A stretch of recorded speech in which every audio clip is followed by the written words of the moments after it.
Assalamualaikum warahmatullahi wabarakatuh. Waalaikumsalam.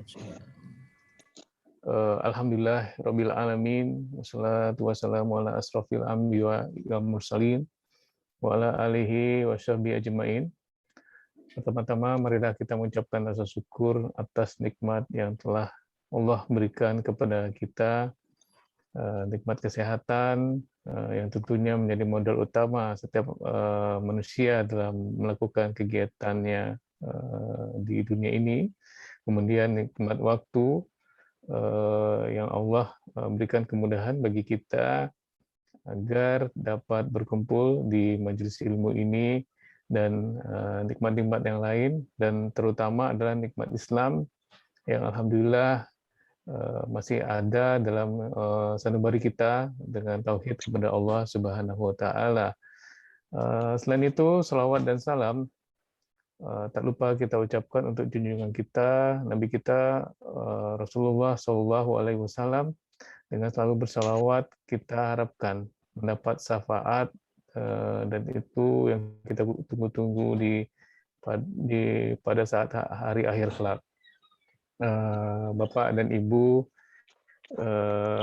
Majelis Kajian Sirah Nabawi, Sirah Rasulullah SAW yang saya hormati, alhamdulillah pada saat ini kita berkumpul kembali Ahad malam ini untuk belajar bersama-sama menimba ilmu dari Ustadz Daniel terkait dengan Sirah Nabawi dan hal-hal yang berhubungan dengan Sirah Rasulullah SAW. Mungkin tujuan utamanya dari pengajian ini adalah kita mengerti dan mengetahui apa yang terjadi pada zaman Rasulullah dan apa yang telah dilakukan Rasulullah dan hal-hal yang berkaitan pada saat itu, dan tentunya menjadi tauladan kita agar keimanan kita terus bertambah. Pada malam hari ini sesuai dengan jadwal, materi yang diberikan oleh Ustadz adalah mengenai ibadah pada tahun kedua. Oleh karena itu, kita harapkan Bapak dan Ibu dapat mengikuti pengajian ini secara baik, dan jika ada pertanyaan nanti bisa disampaikan di akhir sesi, yaitu ada sesi pertanyaan. Oleh karena itu, alhamdulillah Ustadz Daniel alhamdulillah sudah hadir bersama-sama kita. Untuk itu kita serahkan ke Ustadz Daniel untuk mempresentasikan materi yang telah dipersiapkan. Tafadhol Ustadz Daniel. Assalamualaikum warahmatullahi wabarakatuh. Alhamdulillah wassalatu wassalamu ala Rasulillah. Asyhadu an la ilaha illallah wahdahu la syarikalah wa asyhadu anna Muhammadan abduhu wa rasuluh alladzi la nabiyya ba'dah, amma ba'd. Hadirin ikhwati iman rahimakumullah, alhamdulillah dengan izin Allah bisa bermuajahah kembali. Tentu tidak ada daya dan upaya kecuali atas izin Allah Azza wa Jalla. Berbekal harapan mudah-mudahan pertemuan ini senantiasa memberikan barokah, rahmah, dan magfirahnya bagi kita semua. Salawat dan salam semoga dilimpah curahkan kepada Nabiullah Muhammad sallallahu alaihi wasallam beserta para keluarga, sahabat, dan segenap umatnya yang senantiasa itba kepadanya ila akhiril hayah nanti, mudah-mudahan termasuk kita di dalamnya. Hadirin ikhwatiman rahimakumullah, teman-teman yang sama-sama mengharapkan ridha Allah Azza wa Jalla, kita tahu betul bahwa Islam itu di antara muatannya adalah ibadah. Sehingga tidak lengkap bicara Islam tanpa kemudian membahas tentang aktivitas ibadah. Di antara aspek yang lain selain ibadah ada akidah atau dalam kurung iman begitu. Ada yang kemudian disebut juga dengan akhlak atau ihsan dalam bahasa hadis Nabi Sallallahu Alaihi Wasallam. Jadi akidah, ibadah, dan juga akhlak itu menjadi trilogi item yang sangat penting di dalam agama Islam. Bahkan praktisnya bicara agama Islam ya 3 item tadi: akidah, ibadah, dan akhlak. Hal ini kemudian kita bisa ambil kesimpulannya dari hadis Nabi Shallallahu Alaihi Wasallam yang menegaskan bahwa ketika Nabi bertanya kepada Umar bin Khattab radhiyallahu an, wahai Umar, tahukah kamu siapa yang datang tadi? Kata Umar bin Khattab radhiyallahu an, Allahu wa rasuluhu a'lam. Allah dan Rasulnya lebih tahu. Maka kata Nabi Shallallahu Alaihi Wasallam, wa Jibril atakum yu'allimukum an dinikum. Dia adalah Jibril mendatangi kalian, menjumpai kalian untuk mengajarkan agama kepada kalian. Dan yang dimaksud adalah hadis Nabi Shallallahu Alaihi Wasallam yang berkaitan dengan iman, berkaitan dengan Islam, berkaitan dengan ihsan, dan terakhir berkaitan dengan hari kiamat. Jadi simpulannya sederhananya bahwa agama Islam ini muatannya adalah akidah atau iman, ibadah atau Islam, dan juga akhlak atau ihsan. Sehingga tiga-tiganya sangat penting. Tidak bisa kemudian kita mengkaji akidah, menafikan ibadah, atau mengkaji akhlak, melupakan ibadah. Sehingga apa? Ibadah pada akhirnya menjadi sumbu yang sangat penting bagi akidah maupun akhlak. Tidak sempurna akhlak seseorang, tidak sempurna akidah seseorang jika belum dibuktikan dengan aktivitas ibadah kepada Allah Azza wa Jalla. Nah, teman-teman yang Allah muliakan, karena Islam hadir juga sebagai aktivitas ibadah, maka yang perlu kita pahami lebih detail adalah selama periode Mekah, Nabi Shallallahu Alaihi Wasallam tidak terlalu banyak aktivitas ibadah yang disyariatkan atau yang diwajibkan. Dalam catatan sejarah hanya sholat saja yang kemudian itu sejak awal sudah disyariatkan. Terutama sholat malam. Ini menjadi awal-awal syariat ibadah yang dilakukan oleh Nabi Shallallahu Alaihi Wasallam pasca beliau mendapatkan wahyu di Gua Hira. Nanti teman-teman bisa cross-check lebih lanjut dalam surat Al-Muzammil, surat ayat 1 sampai ke ayat 19. Di situ dijelaskan bahwa awal mulanya ketika Nabi mendapatkan wahyu, maka turunlah syariat melaksanakan sholatnya di waktu malam, dan saat itu hukumnya wajib. Bahkan dijelaskan dalam tafsir Ibnu Katsir, selama 12 bulan, sholat malam itu hukumnya wajib. Itu di awal-awal Nabiullah Muhammad mendapatkan wahyu. Kemudian seiring berjalannya waktu, sholat dipertegas dengan sholat 5 waktu. Jadi dengan peristiwa Isra dan Mi'raj yang terjadi pada tahun ke-10 dari bi'asahnya Nabi Shallallahu Alaihi Wasallam. Tahun ke-10 dari kenabian Rasulullah Shallallahu Alaihi Wasallam, atau beberapa bulan setelah wafatnya Abu Thalib dan wafatnya Khadijah binti Khuwailid. Maka terjadilah peristiwa Isra dan Mi'raj, di mana di situ disyariatkan ibadah sholat yang 5 waktu. Sedangkan zakat, puasa Ramadan, haji itu belum disyariatkan di periode Mekah. Sehingga simpulan sederhananya, selama Nabiullah Muhammad SAW ada di kota Mekah, 13 tahun beliau berdakwah di kota Mekah pasca kenabian beliau ya, di usia 40 sampai usia 53 tahun, Nabiullah Muhammad lebih konsen mengajarkan bagaimana membangun mental. Lebih konsen Nabi Muhammad membangun kualitas hatinya, kualitas imannya, kualitas akidahnya. Itu periode kota Mekah. Sehingga kota Mekah lebih disimpulkan oleh para ulama sebagai momen untuk insya'ul aqidah, menumbuhkan akidah, memperkuat akidah, memperkuat keimanan, memperkuat keyakinan. Itu ranahnya kota Mekah, itu domainnya kota Mekah, itu kontennya Islam di kota Mekah. Jadi fokus pada pembangunan mental, kesiapan hati, iman kepada Allah, iman kepada Nabi, iman kepada hari akhir. Itu konten-konten yang berkaitan dengan dakwah Nabi selama tinggal di kota Mekah. Jadi syariat ibadah belum begitu banyak, baru sholat saja. Sholat malam dan sholat 5 waktu. Itu pun sholat 5 waktu 3 tahunan sebelum hijrah. Dengan formasi tidak ada sholat 4 rakaat. Baru sholat 2 rakaat saja. Dan 3 rakaat paling banyak jadinya 3 rakaat. Jadi sholat duhur masih 2 rakaat, sholat asar masih 2 rakaat, maghrib 3 rakaat, isya 2 rakaat, subuh tetap 2 rakaat. Nah teman-teman yang Allah muliakan, ketika Nabi Allah Muhammad SAW pindah ke kota Madinah, ini masuk periode Madinahnya, baru Nabi SAW memiliki perangkat ibadah yang lebih sempurna, ibadah yang lebih lengkap, lebih utuh. Itu pun tidak terjadi di tahun pertama. Karena tahun pertama tentunya Nabi Shallallahu Alaihi Wasallam fokus adaptasi lingkungan antara kaum muhajirin dengan orang-orang Ansor. Yang notabene orang-orang muhajirin ini bukan penduduk Madinah asalnya, bukan penduduk Yasrib asalnya, tapi penduduk kota Mekah gitu. Maka selama setahun ini Nabi perlu adaptasi. Nabi Shallallahu Alaihi Wasallam memerlukan waktu untuk bisa sinergis antara kedua belah pihak, antara suku Aus dengan suku Khazraj, antara Ansor dengan Muhajirin. Itu perlu dibuatkan dulu momen supaya mereka bisa sinergis, mereka saling melengkapi dan saling menyempurnakan. Kenapa itu menjadi penting bagi Nabi Shallallahu Alaihi Wasallam? Karena jika itu tidak tercapai, sinergitas antara Muhajirin dengan Ansor itu tidak tercapai, maka pelaksanaan syariat ibadah seperti apapun akan kacau.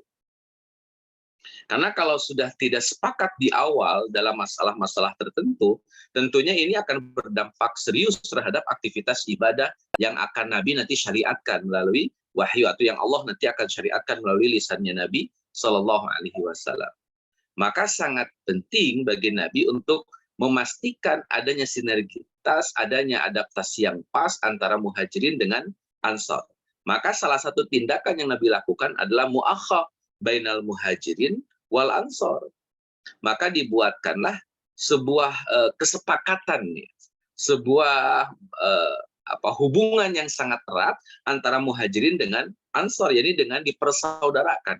Mu'akha itu dipersaudarakan. Artinya bukan saudara kandung sebetulnya, tetapi seolah-olah dipersaudarakan seperti saudara kandung oleh Nabi Shallallahu Alaihi Wasallam antara Muhajirin dengan Ansor. Ini tahapan proses menuju sinergitas tadi, supaya orang Muhajirin bisa adaptasi, orang Ansor bisa berbagi, keduanya bisa saling sinergis, sehingga gerakan Muhajirin dan Ansor, kemudian aktivitas Muhajirin dengan Ansor, pertumbuhan dan perkembangan Muhajirin dengan Ansor sampai pada kualitas yang diharapkan oleh Nabi Shallallahu Alaihi Wasallam. Berawal dari kesepakatan atau sinergitas di antara kedua belah pihak tadi.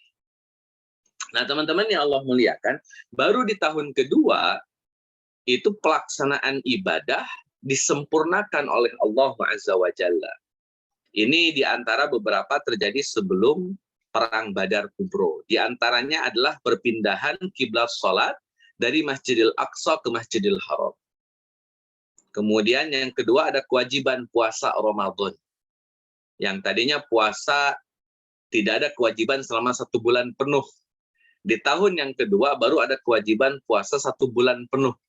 Dan qadarullahnya di bulan tersebut, di bulan ketika Nabi dan para sahabat berpuasa 1 bulan penuh, di saat itu pula terjadinya Perang Badar Kubro. Jadi Perang Badar Kubro terjadi ketika Nabi dan para sahabat sedang berpuasa.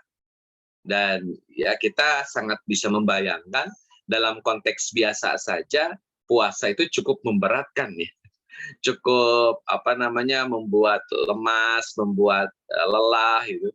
Apalagi jika suasana puasa ya beriringan dengan aktivitas perang, tentu kondisi yang dibutuhkan ketika perang extraordinary sedangkan sedang puasa. Yang bersangkutan ini kan Masya Allah ya bisa banyak yang batal kalau konteks kita sekarang.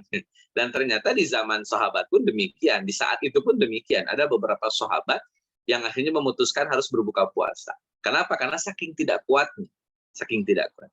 Kemudian setelah ada kewajiban puasa, turunnya di bulan Sya'ban waktu itu, Ramadannya langsung puasa. Kemudian ada zakat fitri. Jadi selesai puasa Ramadan, langsung ada syariat zakatul fitri. Atau lebih dikenal dengan zakat fitrah ya. Sebetulnya kan istilah yang tepat itu zakatul fitri atau zakat fitri. Itu yang kemudian dilakukan oleh kaum muslimin ketika sebelum melaksanakan sholat Idul Fitri. Jadi sebelum sholat Idul Fitri, mereka harus mengeluarkan zakat fitri. Kemudian juga zakat mal. Allah Azza wa Jalla mewajibkan zakat mal melalui lisannya Nabi Shallallahu Alaihi Wasallam. Kemudian perintah sholat hari raya. Ini beberapa syariat yang kemudian Allah Azza wa Jalla tetapkan di tahun yang kedua Hijriah. Nah, hadirin ikhwati man rahimakumullah, ada beberapa catatan yang perlu saya sampaikan. Yang pertama, kenapa praktek ibadah ini bertahap? Periode Mekah tidak terlalu banyak, Madinah kok jadi banyak begitu. Sederhananya, teman-teman, bahwa Ini bagian dari kemudahan Allah Azza wa Jalla. Allah sangat paham betul yang namanya proses gradasi, yang namanya proses tahapan. Jadi Allah Azza wa Jalla sangat memahami kadar kemanusiaan saat itu. Jadi jika langsung Allah Azza wa Jalla menurunkan aktivitas ibadah, sedangkan landasan iman, sedangkan kekuatan iman belum sesuai dengan apa yang diharapkan, maka ibadah yang turun, yang Allah tetapkan, tapi orang-orangnya belum kuat imannya, ini akan jadi sesuatu yang kontraproduktif di tengah-tengah manusia. Kenapa? Iman belum siap, ibadah sudah numpuk. Maka akan melahirkan sesuatu yang kaitannya dengan kontraproduktif. Ini nggak akan produktif akhirnya. Dan Allah Azza wa Jalla memahami betul sisi-sisi kemanusiaan tadi. Makanya Allah Azza wa Jalla mengajarkan kepada Nabi Shallallahu Alaihi Wasallam bahwa bagaimana proses tahapan untuk membentuk kualitas Muslim yang sempurna. Perbaiki imannya, kuatkan imannya, kokohkan imannya, baru setelah itu masuk pada ibadah-ibadah atau syariat-syariat ibadah. Nah, teman-teman yang Allah muliakan, itu yang pertama hikmahnya, dan ini kemudahan dari Allah. Bayangkan kalau kemudian langsung ibadah banyak gitu. Saya rasa mungkin banyak orang Islam yang tidak kuat dan tidak tahan dengan itu semua dan akhirnya memilih untuk keluar lagi dari agama Islam. Makanya kata Nabi Shallallahu Alaihi Wasallam, basyiru wala tunaffiru, berikanlah kabar gembira kepada mereka yang baru masuk Islam atau akan masuk Islam atau yang bukan beragama Islam, basyiru, berilah kabar gembira, wala tunaffiru, jangan bikin mereka lari. Apalagi dengan beban ibadah yang cukup berat. Makanya bertahap sih. Semuanya ada prosesnya, semuanya ada momennya, dan nikmati saja prosesnya. Kurang lebih begitulah kasar.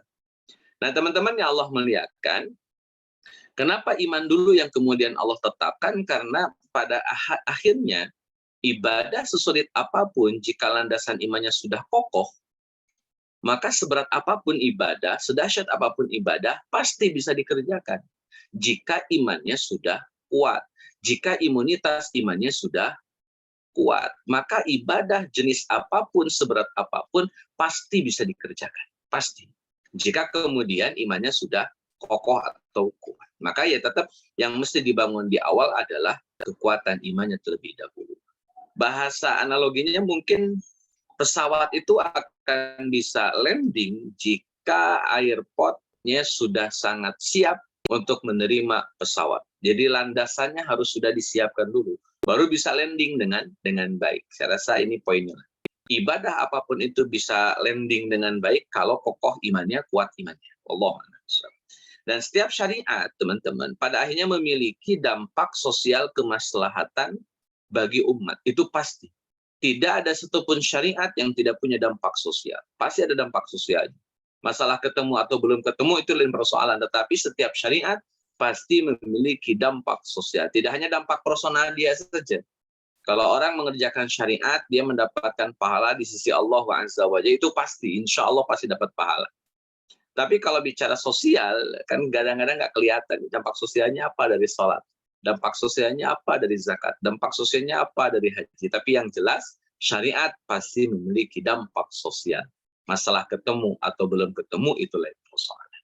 Dan teman-teman yang Allah muliakan, bicara dampak sosial atau kemaslahatan bagi manusia, tentunya aspek duniawi sekaligus juga aspek ukhrawi. Maka ya mudah-mudahan pembahasan ibadah item malam hari ini bisa mengantarkan kita bahwa betapa agama Islam ini tampil sebagai agama manusia yang betul-betul memahami sisi-sisi kemanusiaan, sampai tahapan tuh tahapannya sangat rapi, tahapan tuh tahapannya sangat tepat, sehingga tidak memberatkan manusia, membuat manusia enjoy, dan yang paling penting mengandung kemaslahatan personalnya dan kemaslahatan sosial.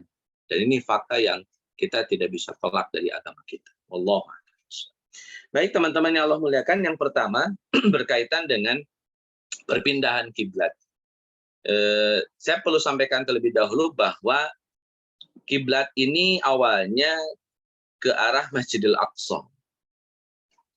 Cuman prakteknya tidak langsung ke Masjidil Aqsa, teman-teman. Jadi kalau teman-teman lihat peta, kota Mekah itu kemudian ke arah utara itu ada Madinah, kemudian ke utaranya lagi ada Syam. Dan Masjidil Aqsa tentunya ada di Syam. Jadi ketika Nabi salat ketika Nabi Shallallahu alaihi wasallam dan sebagian kecil sahabat yang sudah masuk Islam mereka melaksanakan salat, maka kiblat mereka adalah Syam atau kiblat mereka adalah Masjidil Aqsa. Bagaimana cara mereka sholat, khusus untuk Nabi Shallallahu Alaihi Wasallam, teman-teman, itu beliau sholat menghadap Ka'bah dulu. Jadi beliau menghadap Ka'bah, yang Ka'bah itu kalau ke arah utara nanti ketemunya Masjidil Aqsa. Jadi kalau dibikin gambar ya, Nabi itu sholat menghadap Masjidil Aqsa, tapi tengah-tengahnya ada Ka'bah gitu. Nabi tetap menghadapnya ke Masjidil Aqsa, kan itu perintah dari Allah Azza wa Jalla. Tapi tengah-tengah antara Nabi dengan Masjidil Aqsa itu ada Ka'bah. Dan ini sebetulnya sinyal bahwa Nabi Shallallahu Alaihi Wasallam tidak bisa meninggalkan kecintaannya terhadap Ka'bah. Tidak bisa. Walaupun kemudian perintah sholatnya ke arah Masjidil Aqsa. Tapi ini chemistry Nabi dengan Ka'bah. Ini kecintaan Nabi kepada Ka'bah, tidak mau kalau kemudian Ka'bah dibelakangi oleh Nabi Shallallahu Alaihi Wasallam atau ditinggalkan oleh Nabi.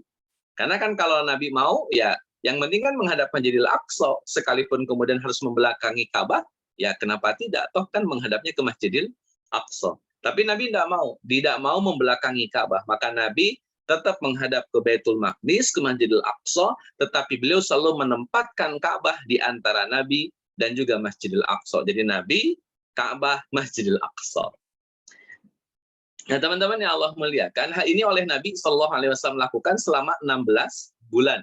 Dalam riwayat yang lain 17 bulan. Jadi antara 16 sampai 17 bulan. Dan ini berkaitan dengan sholat yang 5 waktu. Bukan berkaitan dengan sholat yang sholat malam. Menurut para ulama, kalau sholat malam memang menghadapnya ke arah Ka'bah. Tapi kan penjelasannya tidak detail itu dari para ulama salafus saleh. Kalau sholat yang 5 waktu, awal-awalnya ke Masjidil Aqsa. Tetapi tadi praktek Nabi, kalau sholat 5 waktu itu belum hijrah, itu Nabi Ka'bah, kemudian Masjidil Aqsa. Ketika Nabi hijrah, teman-teman, dari kota Mekah ke kota Madinah, yang kita lihat kalau melihat peta, itu kota Madinah di utaranya Mekah. Jadi ketika Nabi pindah ke kota Madinah, automatically kalau Nabi menghadap Masjidil Aqsa, saya ulang ini, kalau Nabi menghadap Masjidil Aqsa, berarti Nabi sedang membelakangi Ka'bah ketika Nabi tinggal di kota Madinah. Dan itu bikin Nabi nggak nyaman. Karena kalau masih tinggal di kota Mekah, pastinya Nabi akan tidak mau membelakangi Ka'bah. Jadi dengan posisi tadi, Nabi, Ka'bah, baru kemudian Masjidil Aqsa. Nah, ketika Nabi hijrah ke kota Madinah, yang notabene itu di utaranya Mekah, maka ketika Nabi sholat ke arah Masjidil Aqsa, automatically Nabi sedang membelakangi Mekah. Yang di Mekah ada Ka'bah. Berarti secara tidak langsung Nabi sedang membelakangi Ka'bah. Nah, teman-teman yang Allah muliakan, ini membuat Nabi gelisah. Membuat Nabi tidak nyaman. Kenapa? Karena kecintaan kepada Ka'bah itu betul-betul besar dari sisi Nabi Shallallahu Alaihi Wasallam. Tetap ada chemistry yang luar biasa antara Nabi dengan Ka'bah. Karena memang Ka'bah dibangun oleh moyangnya Nabiullah Muhammad Shallallahu Alaihi Wasallam, ya, oleh Adam, oleh Nabi Ibrahim alaihi salam. Maka Nabiullah Muhammad tidak nyaman hatinya ketika beliau sholat harus membelakangi Ka'bah. Nah, maka teman-teman yang Allah muliakan, Nabi sering menghadap ke langit, kemudian dalam hatinya berharap, ya Rabb, ya Allah, tolong palingkan kiblat ini, pindahkan kiblat ini, jangan ke Masjidil Aqsa. Saya pengennya itu kembali ke Ka'bah. Saya pengen kembali lagi menghadap Ka'bah. Itu terus dalam hati Nabi berdoa demikian. Sampai akhirnya Allah Azza wa Jalla menurunkan surat Al-Baqarah ayat 144, kata Allah, qad nara taqalluba wajhika fis sama'i falanuwalliyannaka qiblatan tardaha. Kata Allah Azza wa Jalla, sungguh kami sering melihat mukamu, dalam kurung Nabi Muhammad, wajah Nabi Muhammad menengadah ke langit. maka sungguh kami akan memalingkan kamu ke kiblat yang kamu sukai. Kiblat yang kamu sukai bermakna Ka'bah. Ulang, kiblat yang disukai oleh Nabi bermakna Ka'bah atau Masjidil Haram. Maka lanjutan ayatnya, fawalli wajhaka syatrul Masjidil Harami wa haitsu ma kuntum fawallu wujuhakum syatrah. Kata Allah Azza wa Jalla, fawalli wajhaka. Kalau begitu hadapkanlah wajahmu wahai Muhammad sallallahu alaihi wasallam syatrul Masjidil Haram, ke arah Masjidil Haram. Kenapa disebut ke arah? Karena Nabi di kota Madinah saat itu, sedangkan kota Mekah atau Masjidil Haram ada di selatan Madinah. Maka Nabi harus memutar 180 derajat kurang lebih, 180 derajat kurang lebih untuk menghadap ke arah Ka'bah, dan otomatis saat itu membelakangi Masjidil Aqsa. Kalau menghadap Masjidil Aqsa membelakangi Ka'bah, berarti kalau menghadap Ka'bah di kota Madinah itu sama dengan membelakangi Masjidil Aqsa. Tapi itulah yang membuat Nabi nyaman. Itulah yang membuat Nabi enjoy begitu. Salat menghadap ke Masjidil Haram atau ke Ka'bah. Nah, teman-teman yang Allah muliakan, peristiwa perpindahan kiblat ini terjadi di sebuah tempat yang sekarang kita kenal dengan namanya Masjid Qiblatain. Nah, itu perputarannya 180 derajat. Jadi Nabiullah Muhammad berputar mengelilingi sahabat, kemudian tepat berada di selatan, di belakang sahabat. Jadi Nabi di belakang sahabat begitu berputar. Ini riwayat pertama ya, Nabi berputar mengelilingi sahabat sampai di belakangnya sahabat, Nabi ruku, kemudian sahabat memutar juga 180 derajat tanpa harus berkeliling untuk menghadap ke arah kiblat. Itu pendapat satu riwayat yang disampaikan oleh banyak para ulama. Singkat cerita, Nabi akhirnya menghadap Ka'bah, para sahabat pun menghadap Ka'bah, dan masjid itu atau tempat itu dikenal dengan Masjid Qiblatain karena turunnya perintah menghadapkan ke Masjidil Haram itu terjadi ketika Nabi sedang sholat, ketika Nabi sedang ruku. Jadi Nabi sedang sholat, Nabi dalam rukunya, Nabi kemudian mendapatkan perintah menghadapkan ke arah Ka'bah. Maka Nabi berputar untuk menyesuaikan Ka'bah kiblatnya dengan perintah Allah Azza wa Jalla. Nah, teman-teman yang Allah muliakan, ini bagian penting dalam sejarah Islam. Kenapa? Karena Nabi harus mempertegas bahwa agama Islam yang turun ini, yang dibawa oleh Nabi Muhammad SAW, itu berbeda dengan Yahudi, berbeda dengan Nasrani. Secara hakikatan berbeda. Walaupun sumbernya sama, tapi hakikatnya berbeda. Kenapa kok bisa sumber sama, hakikatnya berbeda? Disebut sumber sama karena sama-sama dari Allah, sama-sama dari nabi-nabinya Allah. Tapi hakikatnya berbeda, karena Yahudi dan Nasrani tidak lagi original sebagaimana yang diajarkan oleh para nabi-nabi mereka. Sehingga yang paling bersih, paling original, yang sesuai dengan hakikatnya ya hanya agama Islam yang dibawa oleh Nabi Muhammad SAW.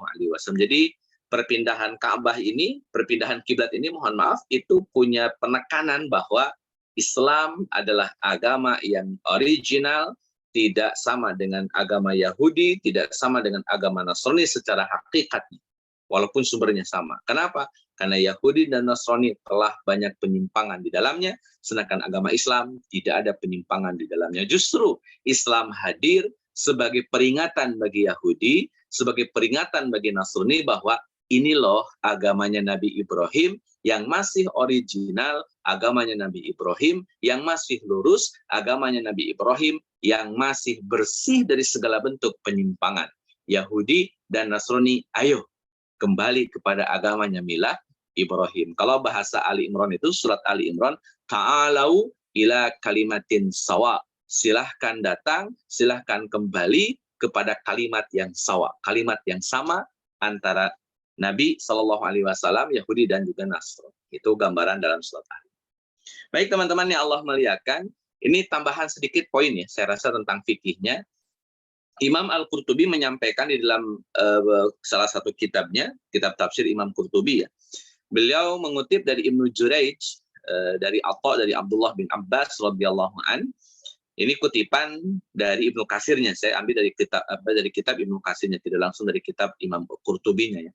Kata Imam Ibnu Katsir rahimahullahu taala, dari hadis Nabi sallallahu alaihi wasallam, saya kutip dari riwayat Imam Ibnu Katsir, ma bainal masyriqi wal maghrib kiblatun li ahlil masjid. Jadi bicara ahlil masjid, teman-teman, itu maksudnya sekitaran masjid ya, sekitaran masjid, maka Baitullah adalah kiblat mereka.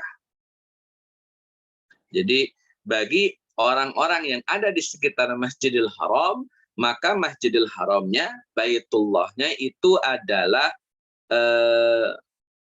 kiblat mereka. Jadi tidak boleh orang-orang Mekah kiblatnya melencong, harus tepat ke arah Ka'bah. Kenapa? Karena orang-orang Mekah ya di sananya ada Ka'bah. Kemudian kata Nabi Shallallahu Alaihi Wasallam, wal masjidu kiblatun li ahlil haram.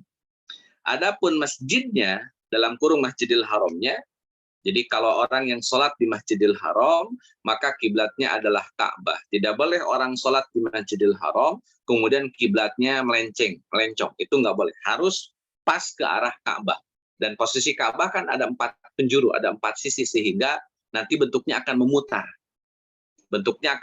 Kenapa memutar? Karena Ka'bah 4 sisi, dan ke arah manapun, dari sisi manapun, entah utara, selatan, timur, barat, maka sah. Kenapa? Karena mereka sama-sama menghadap Ka'bah. Jadi kalau orang sholat di sekitar Masjidil Haram atau di dalam Masjidil Haram, ahlul masjid, orang-orang yang ada di masjid, maka kiblatnya adalah Ka'bah itu sendiri. Tidak boleh melencong, tidak boleh meleset. Kemudian bagi orang-orang Mekah secara umum, dari mulai pintu masuk Mekah sampai pintu keluar Mekah itu, maka yang penting ke arah Masjidil Haram, tidak harus ke arah Ka'bah. Yang penting ke salah satu bagian sudut atau dinding Masjidil Haram itu sudah sah. Jadi tidak harus tegak lurus ke arah Ka'bah. Bagi mereka yang tinggal di kota Mekah, bukan ahlul masjid, jadi mereka tidak sholat di Masjidil Haram. Kalau yang sholat di Masjidil Haram kan harus Ka'bah kiblatnya. Tapi bagi mereka yang ada di kota Mekah, tidak berada di dalam masjid, entah itu di hotel, di rumah, atau di kampung A, kampung B, kampung C, ya, di dusun A, dusun B, dusun C, maka sholatnya yang penting ke arah Masjidil Haram. Tidak mesti tepat ke arah Ka'bah, yang penting ke arah Masjidil Haram. Jadi nggak harus lurus-lurus banget, yang penting ke arah Masjidil Haram saja. Koordinatnya itu arah Masjidil Haram. Kalau ketemu salah satu dinding Masjidil Haram, sah, sudah. Nah, teman-teman yang Allah muliakan, yang ketiga dijelaskan oleh Nabi Shallallahu Alaihi Wasallam, wal haram qiblatun li ahlil ardi fi masyariqiha wa magharibiha min ummat. Kemudian bagi mereka yang berada di luar kota Mekah, mereka yang berluar di kota Mekah Al-Mukarramah, kayak Indonesia, Malaysia, Brunei, Jerman, Turki, Inggris, Prancis, Jepang, Korea, negara-negara di luar kota Mekah, maka mereka cukup menghadap ke arah Mekah, bukan harus ke arah Ka'bah secara tegak lurus. Jadi bagi negara-negara di luar kota Mekah mencukupkan dengan kota Mekahnya. Yang penting ke koordinat kota Mekah itu sudah sah secara hukum. Sehingga tidak mesti lagi ada perombakan perombakan arah kiblat atau perombakan masjid, bahkan ketika tidak terlalu pas dengan Ka'bah. Fikihnya demikian. Walaupun ya sekarang banyak yang mengharuskan menggeser atau merubah masjid gara-gara kurang pas dengan Ka'bah. Padahal kalau berdasarkan hadis memang tidak mesti pas. Bagi penduduk yang sholat di Masjidil Haram, ya. Bagi masyarakat yang sholat di Masjidil Haram, ya harus tegak lurus ke arah Ka'bah. Bagi yang tinggal di kota Mekah, yang penting kena ke Masjidil Haram. Nah, bagi yang di luar kota Mekah, ini kemudahan dari Allah Azza wa Jalla, cukup koordinat Mekah saja, tidak mesti langsung tegak lurus ke arah Ka'bah. Jadi ternyata Islam mempermudah, teman-teman. Jadi tidak usah geser-geser sajadah gara-gara kurang pas dengan Ka'bah. Kan jadinya nggak enak gitu. Bentuknya segitiga, bentuknya segi 4, tapi digeser-geser. Ya ala pelihara adalah Allah. Baik teman-teman yang Allah muliakan, ditambahan juga Ka'bah di dalam Al-Quran ya disebut Ka'bah. Itu di surat Al-Ma'idah ayat ke-95. Hadiyan balighal Ka'bah. Kemudian disebut juga dengan Baitul Haram. Ja'alallahul Ka'batal Baital Harami. Dan Allah menjadikan Ka'bah sebagai Baital Haram. Bait itu artinya rumah, haram itu mulia atau terhormat. Jadi Ka'bah itu rumah yang terhormat atau rumah yang mulia. Kemudian bait tanpa ada tambahan haram. Itu di surat Ali Imran ayat 96. Inna awwala baiti wudi'a linnasi lalladzi bibakkata mubarakan wa hudal lil alamin. Itu di surat Ali Imran ayat 96 bahwa bait ini bermakna baitullah. Bait di sini bermakna Ka'bah walaupun tidak ada tambahan haram. Beda dengan Al-Maidah ayat 97 itu ada tambahan haram. Jadi baital haram. Kalau ini enggak, bait saja. Kemudian juga disebut dengan Baitul Atiq. Atiq ini artinya rumah tua. Atiq ini artinya tua. Jadi Baitul Atiq artinya rumah tua. Wal yatawafu bil Baitil Atiq. Dan mereka melakukan tawaf di Baitil Atiq, di rumah tua, rumah kuno, rumah klasik. Ya karena memang karena Ka'bah ini bangunan pertama, inna awwala baitin, maka ya atik berarti tua lah, klasik begitu. Karena memang rumah yang pertama. Waliyat tawafu bil baitil atiq. Kemudian disebut juga dengan kiblat. Tadi di surat Al-Baqarah 144 falanwalliyannaka kiblatan tardaha. Makna kiblat adalah Ka'bah. Mana kiblat di situ adalah Ka'bah. Kiblat sendiri arti bahasanya adalah arah. Kiblat sendiri arti asalnya adalah arah. Arah yang dimaksud adalah Ka'bah. Nah, teman-teman yang Allah muliakan, bahkan dalam tradisi jahiliyah, Ka'bah itu punya nama yang lain yang kemudian juga terkenal. Ini bisa didapatkan di dalam Syirah Ibnu Hisham. Di situ disebutkan tentang nama-nama selain Ka'bah. Ada Baniyah, ada Al-Hamsa, dan lain sebagainya. Intinya bahwa Nabiullah Muhammad SAW mengharapkan perpindahan ke arah Ka'bah. Satu, karena memang secara emosional, secara chemistry, Nabi begitu cinta dengan Ka'bah.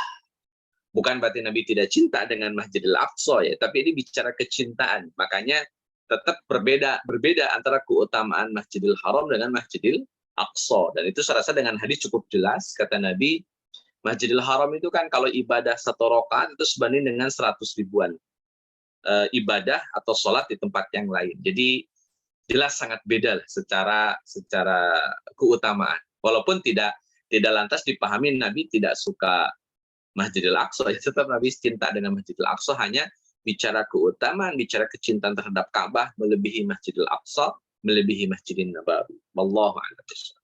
Teman-teman yang Allah muliakan, itu gambaran tentang Ka'bah ya, secara sekilas begitu. Ini poin terakhir berkaitan dengan kenapa harus ke Al-Aqsa. Jadi ketika Nabi awal menerima perintah sholat 5 waktu, itu kenapa kiblatnya harus ke Al-Aqsa? Kenapa nggak langsung saja ke Ka'bah? Teman-teman yang Allah muliakan, di sini ada hikmahnya, bukan alasan, karena kalau alasan terserah Allah nantinya. Tapi kalau bicara hikmah, kita bisa ambil banyak pelajaran. Pertama, teman-teman, kenapa kiblat pertama itu harus Masjidil Aqsa? Ini dalam rangka mencari titik temu antara Nabi Shallallahu Alaihi Wasallam dengan teman-teman Yahudi, dengan orang-orang Yahudi. Kenapa? Orang Yahudi kan juga mendeklar, mereka mengaku mereka adalah pengikut ajaran Nabi Ibrahim. Orang-orang Yahudi juga mengaku kalau mereka itu adalah orang-orang yang istiqomah di agamanya Nabi Ibrahim. Itu orang Yahudi mengaku itu. Makanya mereka suka mengklaim kalau Ibrahim itu adalah orang Yahudi. Pun demikian dengan Nasrani. Nasrani juga mengklaim kalau Ibrahim itu orang Nasrani. Jadi masing-masing punya klaim begitulah. Makanya Allah tegurkan, Allah tegaskan di dalam surat Ali Imran ayat ke-67, maka na Ibrahimu Yahudiyya wala Nasraniyya. Ibrahim itu bukan Yahudi, bukan Nasrani. Itu penegasan dari Allah SWT. Nah ini sebelumnya teman-teman, kenapa kok kemudian harus ke Masjidil Aqsa? Agar orang-orang Yahudi terbuka hatinya. Agar orang-orang Yahudi mudah menerima Islam. Kenapa? Karena Islam hadir sebagai klarifikasi tentang apa itu agama Ibrahim. Jadi Islam itu hadir untuk mengklarifikasi, ini loh agama Ibrahim, Adapun yang Yahudi praktekkan, yang Nasrani praktekkan itu sudah menyimpang. Ini loh yang benar. Nah itu kenapa kok Masjidil Aqsa dulu? Karena hanya orang-orang tertentu saja yang tahu chemistry dengan Aqsa, yang tahu sejarah Aqsa. Makanya ketika Nabi menghadap ke Aqsa, ini bukan orang sembarangan. Orang Mekah yang tidak tahu apa-apa tentang kitab suci, makanya disebut ummi dalam riwayat yang lain itu. Ummi itu karena tidak punya kitab suci. Orang-orang Mekah yang tidak terjamah dengan ilmu-ilmu berkaitan dengan kenabian, berkaitan dengan nabi-nabi sebelum nabi-nabi zaman dahulu, begitu tentang peristiwa-peristiwa kiamat, itu orang-orang Mekah tidak tersentuh dengan informasi-informasi tersebut. Tapi ternyata Nabi Muhammad SAW ketika diturunkan perintah sholat langsung menghadap ke Aqsa. Ini kan bagi orang-orang Yahudi, kayaknya ini Nabi yang akhir zaman itu sudah ada. Buktinya dia tahu tentang keutamaan Aqsa, padahal dia orang Mekah. Padahal notabene orang Mekah itu tidak tahu informasi tentang keutamaan Aqsa, tidak tahu informasi tentang nabi-nabi zaman dahulu, tidak tahu informasi tentang nabi akhir zaman. Jangankan orang Mekah, teman-teman, orang Madinah saja kan tahu ada nabi akhir zaman itu dari orang-orang Yahudi. Artinya kalau tidak ada orang Yahudi di kota Madinah, orang-orang Madinah tidak akan tahu kalau akan ada nabi akhir zaman. Jadi ini jadi sesuatu yang spesial bagi orang-orang Yahudi. Ada orang Mekah yang minim ilmu, dalam tanda petik ya bagi menurut mereka, tidak punya kitab suci, tidak punya informasi tentang kenabian, tapi ada orang yang kemudian sholat dan menghadap ke arah Masjidil Aqsa. Ini orang bukan sembarangan orang ini. Dengan harapan tadi bahwa orang-orang Yahudi bisa dengan mudah menerima dakwah Islam. Bisa dengan mudah menerima nilai-nilai Islam, bisa dengan mudah menerima Nabi Muhammad Sallallahu Alaihi Wasallam dengan kesadaran bahwa oh Muhammad inilah Nabi yang membawa ajaran Ibrahim yang sebenarnya. Itu harapannya. Tapi seiring berjalannya waktu, teman-teman, ternyata orang Yahudi tidak kunjung sadar. Atau mereka sudah menyadari, tapi kemudian terkungkung oleh hawa nafsu, terkungkung oleh egosentris, terkungkung oleh kedengkian, sehingga kebenaran tadi tidak lagi tampak di hadapan mereka. Yang akhirnya orang-orang Yahudi tetap bersikukuh untuk menolak Nabi Muhammad SAW dan menolak ajaran Islam. Walaupun tidak semuanya ya. Kayak Tamim bin Aus Ad-Dari, beliau masuk Islam.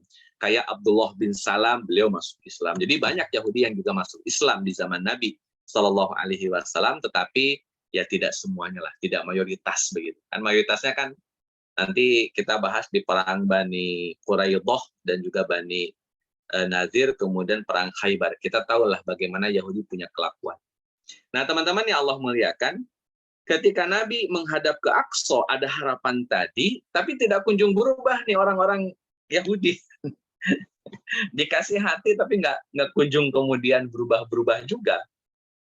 Akhirnya Nabi Shallallahu Alaihi Wasallam berharap, oh ya Allah, ini kalau lihat ke Aqsa mulu, menghadap ke Aqsa mulu, toh target yang diharapkan sebetulnya tidak tercapai. Mending balik lagi aja ke Ka'bah. Ngapain juga ke Aqsa kalau orang-orang Yahudi tidak lantas bisa menerima Nabi Allah Muhammad Shallallahu Alaihi Wasallam. Maka ketika Nabi diizinkan oleh Allah kembali ke Ka'bah kiblatnya, kembali ke Ka'bah, maksudnya karena memang dari awal pun ketika sholat malam itu kan ke Ka'bah. Ketika Nabi kembali ke Ka'bah menghadapnya, itu jadi tamparan keras bagi Yahudi. Tamparan keras bagi Yahudi bahwa tidak lagi Yahudi dengan Islam yang dibawa oleh Nabi Muhammad punya chemistry yang sama, punya hakikat yang sama, maka berpaling sudah. Dan itu menambah kebencian orang-orang Yahudi. Yang tadinya mereka bangga dengan menghadapnya Nabi dan kaum muslimin ke Aqsa, mereka berbangga-bangga dengan itu, mereka menyatakan ini betapa benarnya agama mereka dalam tanda petik yang menurut orang Yahudi. Tapi dengan berpindahnya kiblat ke arah Ka'bah, maka orang-orang Yahudi jadi berubah. Ini berubah. Nah, teman-teman yang Allah muliakan, ini jadi salah satu inputan tambahan kebencian orang-orang Yahudi kepada Nabi Muhammad Sallallahu Alaihi Wasallam. Jadi kita ambil hikmahnya bahwa kesamaan ajaran dalam beberapa item dengan harapan itu bisa menimbulkan chemistry dan memudahkan mereka menerima ajaran Islam, menerima ajarannya Nabi Muhammad SAW, maka beberapa hal yang perlu dilakukan, termasuk menghadap ke Masjidil Aqsa. Tapi ternyata akhirnya tidak bukan pucuk dicinta ulam tiba. Unguk itulah istilahnya, tidak bisa mendapatkan apa yang diharapkan. Akhirnya ya Nabi Allah Muhammad SAW tidak nyaman dengan Aqsa, menghadap ke arah Aqsa. Bukan berarti, sekali lagi, bukan berarti underestimate kepada Aqsa-nya. Tidak, sama sekali Nabi tidak pernah menganggap Aqsa itu bermasalah. Hanya saja sikap orang-orang Yahudi yang membuat Nabi tidak nyaman. Bahkan ketika Nabi menghadap ke Aqsa, itu menjadi kebanggaan, menjadi kesombongan orang-orang Yahudi. Maka dengan kembalinya Nabi ke Ka'bah, ke Baitullah, maka baru orang-orang Yahudi tertampar sekali dengan aktivitas Nabi tersebut, dan mereka semakin benci kepada Rasulullah Shallallahu Alaihi Wasallam. Nah, teman-teman yang Allah muliakan, itu bicara Ka'bah. Kurang lebih itulah, nanti bisa didiskusikan lebih lanjut. Sekarang masuk yang kedua, tentang puasa Ramadan. Teman-teman yang Allah muliakan, mungkin ini lebih dominan ke fikih ya nantinya, tapi ya saya sampaikan sedikit tentang puasa Ramadan. Teman-teman bisa buka literatur tafsir, ya boleh tafsir Ibnu Katsir online, boleh itu di Google saja, diklik tafsir Ibnu Katsir online. Surat Al-Baqarah ayat 183. Tinggal ditulis saja tafsir Ibnu Katsir online Al-Baqarah 183. Nanti keluar ayat yang dimaksud. Nah, teman-teman yang Allah muliakan, ini saya singkat saja lah untuk poin ini. Puasa Ramadan ini itu pun dilakukan secara bertahap. Sudah hanya disyariatkan di tahun yang kedua, di tahun Kota Mekah belum ada kewajiban puasa Ramadan. Saya harus tegaskan ini, belum ada kewajiban puasa Ramadan di Kota Mekah. Puasa Ramadan baru diwajibkan di Kota Madinah di tahun kedua, turunnya perintah ini di bulan Sya'ban. Jadi 1 bulan atau di bulan di beberapa hari lah sebelum Ramadan baru diturunkan perintah puasa Ramadan. Ini di bulan Sya'ban pada tahun yang kedua. Nah, teman-teman yang Allah muliakan, ketika turun ayat Al-Baqarah ayat 183, A'udzubillahi minasyaitonirrajim, ya ayyuhalladzina amanu kutiba alaikumussyam kama kutiba alal ladzina min qablikum la'allakum tattaqun. Ayat ini saya perlu tegaskan bahwa ayat ini tidak menjelaskan puasa Ramadan. Ayat ini tidak menjelaskan puasa 1 bulan penuh di bulan Ramadan. Ayat ini sedang menjelaskan tentang wajibnya puasa tanpa ada tambahan Ramadan. Wajibnya puasa. Jadi puasa diwajibkan dengan mekanisme paginya makan, nanti maghribnya makan. Sebelum Isya atau sebelum tidur diizinkan makan. Jadi durasi buka puasanya itu antara maghrib dengan Isya. Lewat Isya nggak boleh makan lagi, lewat sudah tidur tidak boleh makan lagi. Jadi sahurnya itu bukan pagi, bukan menjelang subuh. Sahurnya itu ya sahur dan buka puasa di satu waktu, yakni maghrib. Jadi makan antara habis maghrib sampai Isya menjelang, atau habis maghrib sampai waktu tidur, di waktu itulah boleh makan, boleh minum. Setelah itu tidak lagi boleh makan, tidak lagi boleh minum, sampai ketemu lagi maghrib. Dan itu puasa yang dilakukan oleh Nabi SAW belum puasa Ramadan. Baru puasa 3 hari dalam 1 bulan, atau puasa Asyura. Itu beberapa literatur menyebutkan puasa di Al-Baqarah 183 ini yaitu berkaitan dengan puasa Asyura atau puasa 3 hari dalam 1 bulan. Yang jelas ayat ini sedang menegaskan bahwa kama kutiba alal ladzina min qablikum, puasa ini bukan hanya kewajiban umat Nabi Muhammad. Puasa ini kewajiban seluruh umat Nabi sebelum Nabi Muhammad sallallahu alaihi wasallam.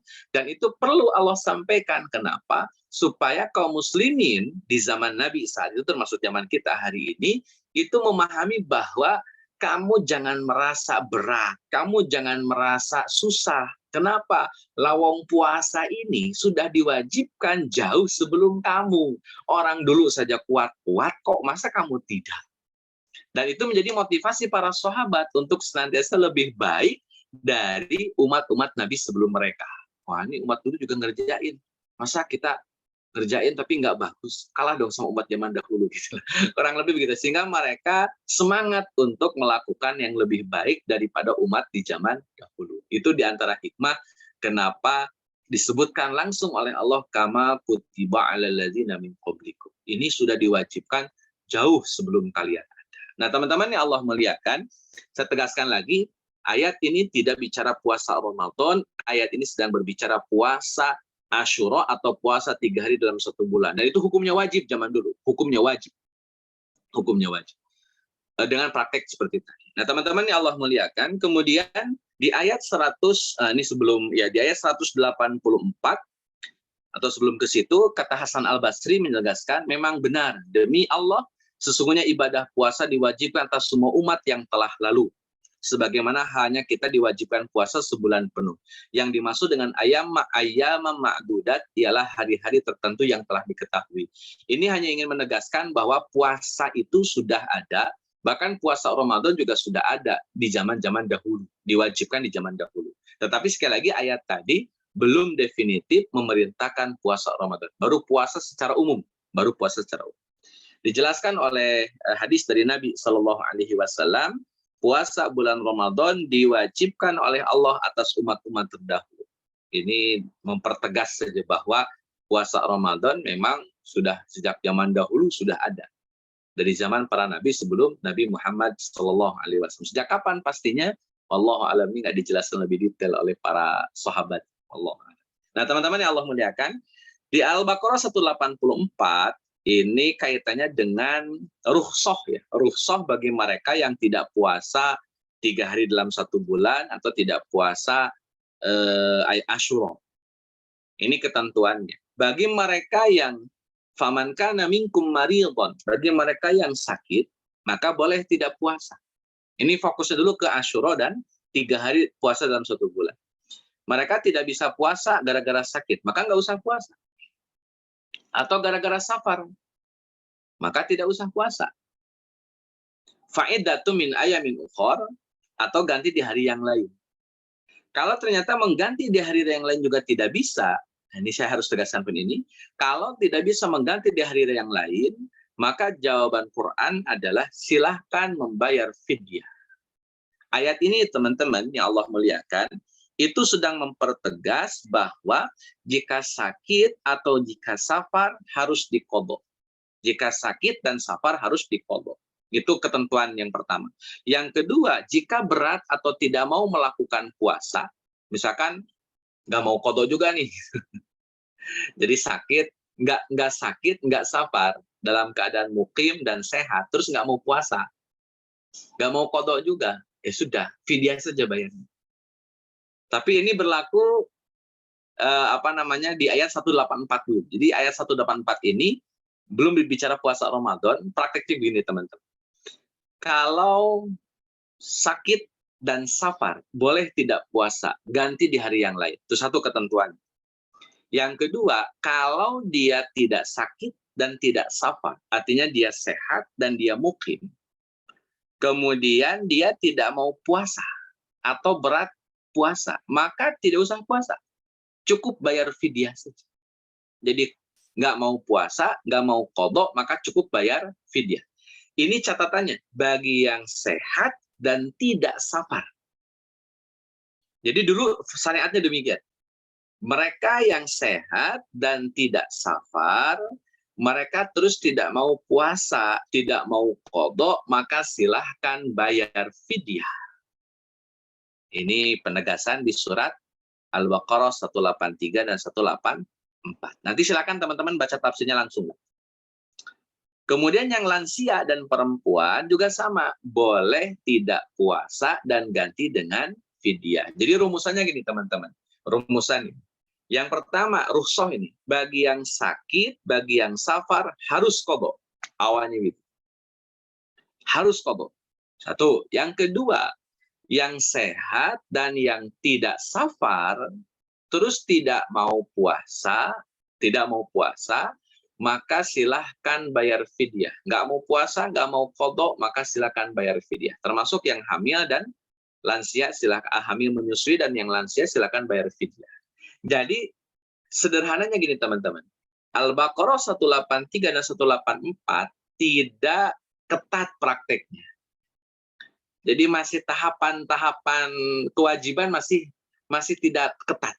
Ya, kalau mau puasa ya puasa, tidak mau ya tinggal bayar fidyah. Kalau mau qadha ya qadha, kalau mau fidyah ya fidyah. Yang penting happy aja dulu lah. Kenapa? Karena syariat ini berat, makanya bertahap, prosesnya bertahap. Sekali lagi syariat ini berat, puasa ini berat, makanya bertahap. Jadi awalnya gitu dulu. Disyariatkan puasa, tapi bukan puasa Ramadan 1 bulan penuh. Prakteknya bagi yang sakit dan safar silahkan diqadha. Nggak mau diqadha, silahkan bayar fidyah. Muslim sehat, yang muslim, kemudian yang sehat, yang mukim dan yang sehat dan yang mukim tidak safar, tidak mau puasa, maka silahkan bayar fidyah saja. Ini kan jelas tidak sama dengan ketentuan fikih sekarang. Nah, teman-teman yang Allah muliakan, baru di Al-Baqarah 185 ada kalimat begini, faman syahida minkumus syahra falyasumhu. Jika kamu melihat hilal di bulan Ramadan. Saya ulang, jika kamu melihat hilal, kalau melihat itu berarti dia berada di tempatnya sendiri, mukim lah. Kalimat syahida itu dia ada di tempat dirinya, ada di tempat tinggalnya. Ketika dia tinggal di tempat tinggalnya, tidak lagi safar, kemudian melihat hilal, maka faliyasumhu, dia harus puasa Ramadan. Baru di Al-Baqarah 185, kesimpulannya adalah syariat puasa Ramadan. 183 puasa umum. 184 masih bicara tentang rukhsah, membahas puasa umum tadi. Al-Baqarah 185 syariat puasa Ramadan. Nah, teman-teman yang Allah muliakan, kan ada rukhsah tadi bagi yang sakit dan safar, maka silakan mengqadha puasa. Ini tidak dirubah oleh Allah. Jika kembali ke slide berikutnya, jika sakit dan safar maka harus diqadha. Pun di Al-Baqarah 185, yang sakit dan yang safar tetap harus diqadha. Ini tidak ada perubahan. Rukhsahnya tidak ada perubahan. Tapi pasal berikutnya ketika yang mukim, yang sehat, yang mukim, kemudian tidak mau puasa, maka silahkan bayar fidyah. Maka menurut Al-Baqarah 185 itu dihapus hukumnya. Jadi dalam Al-Baqarah 185 bagi yang sehat, bagi yang mukim, tidak ada lagi pilihan lain selain harus puasa Ramadan. Kalau memang tidak mau puasa, pilih sakit atau safar. Tidak lagi diizinkan membayar fidyah. Ini nanti teman-teman bisa bandingkan dengan slide sebelumnya. Jadi di slide sebelumnya di Al-Baqarah 183, 184, itu yang muslim yang sehat dan mukim boleh tidak puasa, cukup bayar fidyah. Lansia dan perempuan boleh bayar fidyah. Nah, di slide berikutnya, yang sehat dan yang mukim tidak punya pilihan lain selain puasa, tidak boleh bayar fidyah. Tapi bagi lansia dan perempuan hamil tetap dibolehkan bayar fidyah. Jadi hukum ini yang dihapus nih. Hukum bagi yang sehat dan yang mukim tapi tidak mau puasa, tidak boleh bayar fidyah. Malas namanya itu. Maka tidak boleh bayar fidyah, harus qadha. Harus qadha. Kalau mau bayar fidyah ya pilih lansia atau ibu hamil atau ibu menyusui, silakan. Tapi kan bapak-bapak nggak mungkin hamil. Saya rasa tidak. Kalau lansia mungkin lah bapak-bapak. Nah, teman-teman yang Allah muliakan, kesimpulannya surat Al-Baqarah 185 itu menghapus satu ketentuan hukum dalam Al-Baqarah 184. Yaitu mereka yang tidak mau puasa padahal sehat dan mukim, tadinya diizinkan bayar fidyah, tapi kemudian dihapus oleh Al-Baqarah 185 sehingga tetap wajib puasa. Ini tahapan puasa Ramadan begitu, teman-teman. Jadi tahapannya begitu. Awalnya Asyura, awalnya 3 hari dalam 1 bulan. Buka puasanya maghrib sampai isya. Sahur di situ, buka puasa di situ. Habis isya sampai ketemu maghrib, tidak boleh makan, tidak boleh minum, tidak boleh aktivitas suami istri. Itu tahapan pertama. Tahapan kedua ada kewajiban puasa Ramadan. Itu nanti dengan ketentuan rukhsahnya ya. Yang kedua ada kewajiban puasa Ramadan. Tapi praktiknya masih sama. Prakteknya itu dari maghrib sampai isya, boleh makan, boleh minum, boleh berhubungan suami istri. Habis isya atau habis tidur sampai ketemu maghrib lagi, tidak boleh makan, tidak boleh minum, tidak boleh hubungan suami istri. Itu puasa Ramadan pertama begitu. Saya ulang teman-teman, puasa Ramadan pertama seperti itu. Waktu buka puasanya hanya maghrib sampai isya saja. Termasuk waktu sahur. Jadi sahur, isya jadi situ. Nah, teman-teman yang Allah muliakan, saya tegaskan lagi, puasa Ramadan, setelah puasa Ramadan turun sebagai sebuah kewajiban, puasa Asyura jadi sunnah. Puasa 3 hari dalam 1 bulan jadi sunnah hukumnya. Maka yang wajib hanya puasa Ramadan. Dengan praktek sama seperti puasa Asyura dan puasa 3 hari dalam 1 bulan di awal-awal. yakni buka puasa dan sahurnya itu di waktu yang sama. Habis maghrib, sebelum isya. Kalau sudah waktu isya datang, maka tidak boleh makan, tidak boleh minum, tidak boleh berhubungan suami istri. Singkat cerita teman-teman, ada peristiwa penting. Seorang sahabat namanya Syirmah. Ini dalam tafsir, muka saya dijelaskan. Dalam hadis panjang ini. Syirmah ini puasa ceritanya teman-teman. Karena dia seorang pekerja, seorang petani, dia kerjanya di ladang.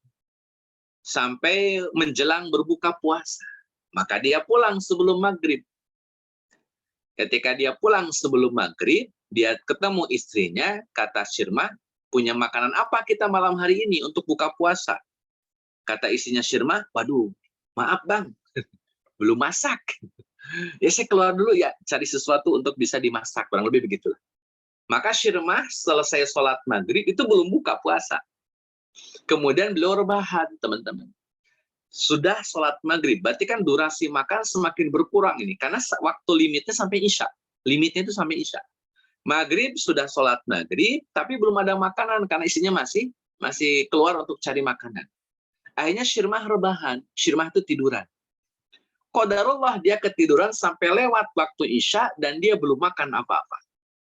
Maka berdasarkan hukum saat itu, kalau sudah isya datang atau sudah tertidur, maka tidak boleh makan, tidak boleh minum sampai ketemu maghrib lagi. Teman-teman bisa bayangkan Syirmah dari pagi, dari hari sebelumnya ya, dari isya, 1 hari sebelumnya, itu tidak makan, tidak minum, pagi-pagi dia kerja ke ladang, pulang-pulang menjelang maghrib, masih dalam kondisi perut kosong, beliau datang ke rumah, belum ada makanan, tertidur, isyanya lewat, lanjut puasa lagi sampai hari berikutnya. Bisa dibayangkan, berarti 3 hari kosong. 2 hari, 3 hari. 1, 2, 3 hari, kurang lebih lah. Nah ini teman-teman yang Allah muliakan, Syirmah tetap harus bekerja, karena dia seorang petani. Sampai pingsan. Syirmah pingsan dan dibawa oleh para sahabat, kemudian ketemulah dengan Nabi jenguk ya. Nabi nanya, wahai Syirmah, ada apa gerangan antum? Kok sampai pingsan begini? Ya Rasulullah, saya ini kemarin puasa, kemarinnya lagi puasa. Kemudian maghrib saya pulang, ternyata belum ada makanan, saya ketiduran. Ya sampai sekarang saya belum makan apa-apa ini, perut saya kosong beberapa hari ini. Sedangkan aktivitas saya aktivitas fisik. Itu satu kasus, Pak, yang pertama. Yang kedua, ada kasus Umar bin Khattab radhiyallahu anhu. Umar bin Khattab sudah tidur atau sudah waktu isya, artinya dia sudah makan maghrib, isya datang menjelang, beliau sholat isya. Nah, habis sholat isya, Umar bin Khattab radhiyallahu anhu, atau dalam satu riwayat yang lain, Umar bin Khattab sudah tidur, kemudian menggauli istrinya. Habis isya atau habis tidur, Umar bin Khattab menggauli istrinya. Padahal saat itu, sekali lagi, saat itu hukumnya adalah kalau isya sudah datang atau sudah tidur si muslimnya atau orang Islamnya, maka sudah tidak boleh lagi makan, minum, dan hubungan suami istri. Berat ya Pak. Ini tahapan kedua. Setelah puasa yang diwajibkan adalah 3 hari dalam 1 bulan dan puasa Asyura, datang puasa Ramadan dengan format seperti ini.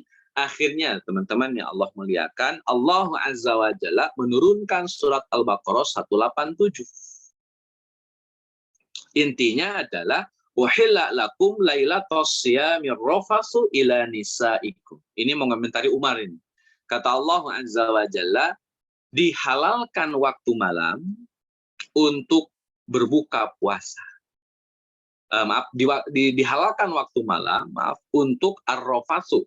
melakukan aktivitas suami istri ila nisaikum, dengan istri-istri kalian. Jadi malam itu kan habis isya sampai menjelang subuh. Berarti ini rukhsah dari Allah bahwa kalau tadinya isya itu jadi batas, tidak boleh makan, tidak boleh minum, dan juga tidak boleh aktivitas suami istri. Nah sekarang malam itu full sampai menjelang subuh, itu dibolehkan untuk aktivitas suami istri. Bahkan di ayat di kalimat berikutnya, wakulu washrobu, dan makan minumlah di waktu malam, hatta yatabayyana lakumul khaytul abyadu minal khaytil aswadi minal fajri, sampai datangnya waktu fajar, sampai datangnya waktu subuh. Jadi sebelum waktu subuh tiba, boleh makan, boleh minum, boleh hubungan suami istri. Ini perubahan format puasa Ramadan yang kedua. Jadi pertama puasanya bukan Ramadan, formatnya tadi sama, maghrib, isya, makan, minum, dan hubungan suami istri. Datang kewajiban puasa Ramadan, formatnya masih sama, maghrib sampai isya. Yang ketiga baru puasa Ramadan sebagaimana praktek kita hari ini.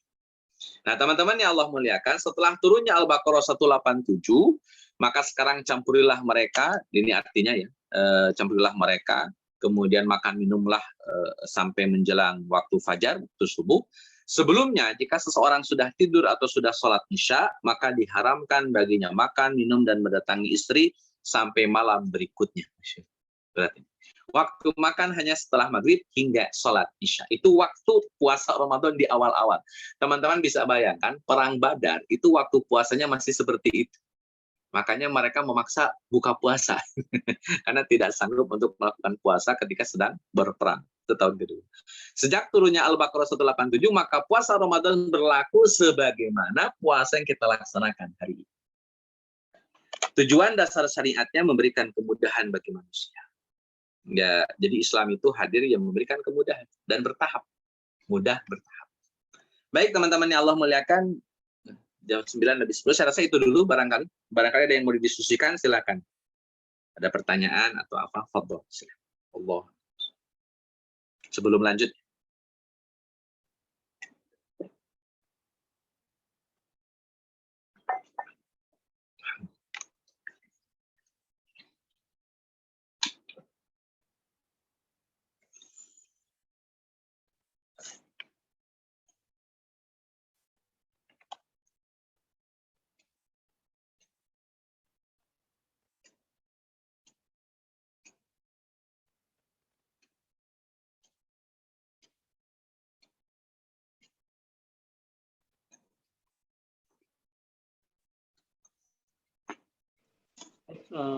Mungkin Rizky-nya sedang ada meeting gitu. Mungkin dari teman-teman yang hadir di malam ini ada yang ingin bertanya atau diskusikan terkait materi pada malam ini, silakan.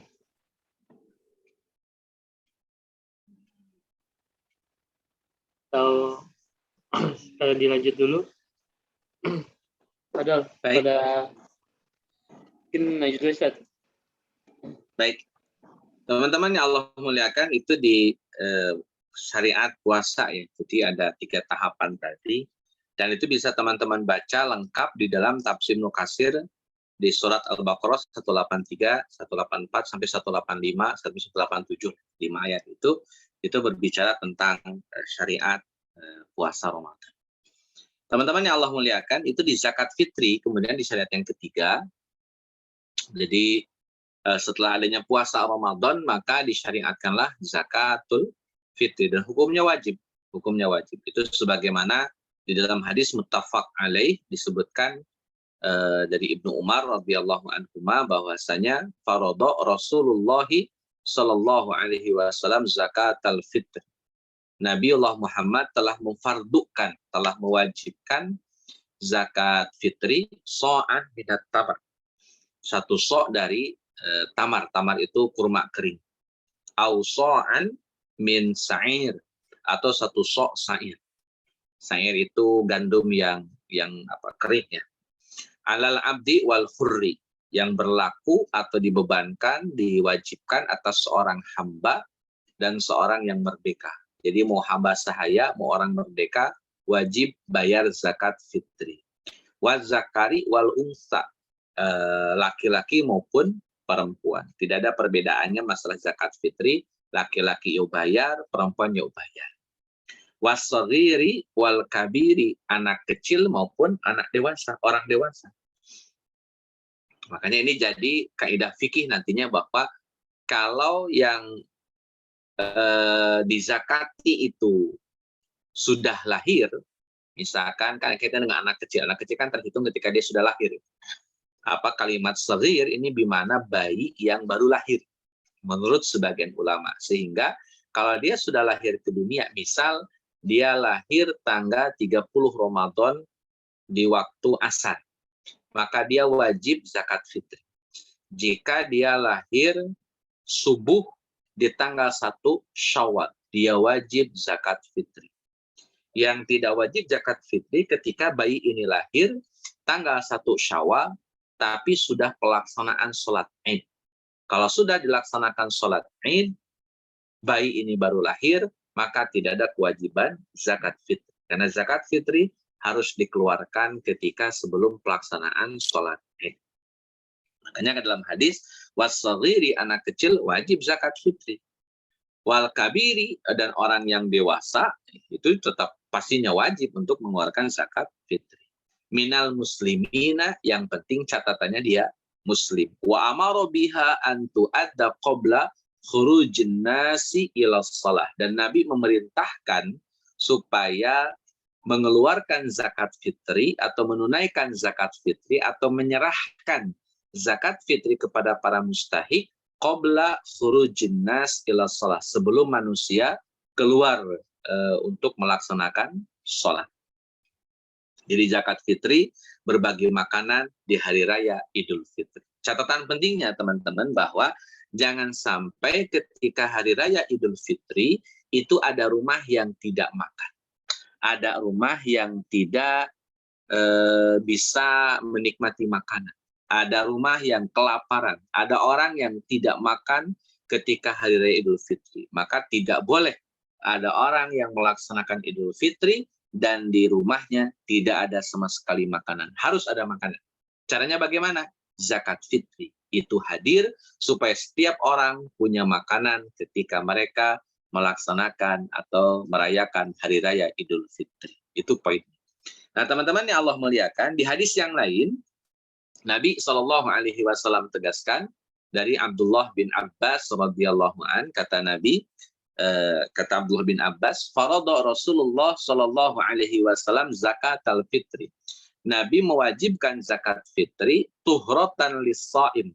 Itu bagi penyuci orang-orang yang saum. Jadi orang-orang yang saum, teman-teman, itu pastinya akan ada momen minal lagwi.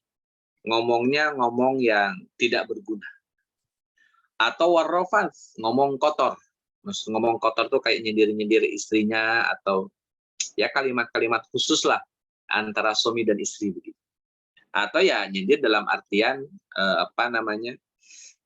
ucapan-ucapan yang mengandung kata-kata yang jorok begitu. Itu rofas. Jadi pastinya ada. Mungkin kalau kita insya Allah tidak lah, tapi pastinya ada orang yang puasa tetapi kemudian omongannya itu ini aja ngaco aja gitu. Omongannya itu nggak ada gunanya, nggak penting. Atau rofas, omongannya itu kotor. Maka ketika ada orang puasa tapi omongannya tidak bisa dijaga, ada orang puasa omongannya tidak bisa dikontrol, maka kata Nabi Shallallahu Alaihi Wasallam, fungsi zakat fitri adalah mensucikan orang puasa tadi dari kekurangan-kekurangan yang tadi disebutkan. Ucapan yang kotor, ucapan yang tidak berguna itu nanti di-cover oleh zakat fitrinya. Jadi zakat fitri bagi orang yang puasa penting. Sama pentingnya seperti sholat sunnah rawatib dengan sholat wajib. Karena sholat sunnah rawatib kayak qobla subuh 2 rakaat, qobla duhur, bada maghrib, bada isya, 2 rakaat itu ada dalam rangka apa? Dalam rangka menutupi kekurangan-kekurangan di dalam sholat wajib. Maka sholat sunnah rawatib penting, sangat penting untuk apa? Supaya tidak ada lagi kebocoran di dalam sholat wajib. Nah, zakat fitri itu penting. Kenapa? Karena hadirnya zakat fitri menutupi kebocoran-kebocoran di dalam aktivitas puasa yang kemudian bocor gara-gara omongannya kotor atau omongannya tidak berguna. Kurang lebih begitu. Allahu a'lam bishawab. Kemudian wa tu'matan lil masakin. Wa tu'matan lil masakin adalah makanan bagi orang-orang miskin. Makanan bagi orang-orang miskin. Faman addaha qabla sholati, jika dikeluarkan atau diberikan kepada orang miskin tersebut sebelum sholat, fahiya zakatun maqbulah, maka itu adalah zakat yang diterima. Kalau dikeluarkan sebelum orang-orang keluar sholat. Faman addaha wa man addaha, dan adapun orang yang mengeluarkan zakat fitri ba'da sholati, sesudah sholat, fahiya shadaqatun minas shadaqat, maka itu adalah sodakoh biasa saja. Nah teman-teman yang Allah muliakan, jadi jangan sampai ngeluarin atau memberikan zakat fitri kepada mustahik itu melewati batas sholat id. Kalau sudah lewat sholat idnya maka dihukumi sodakoh saja. Tapi ada tapinya.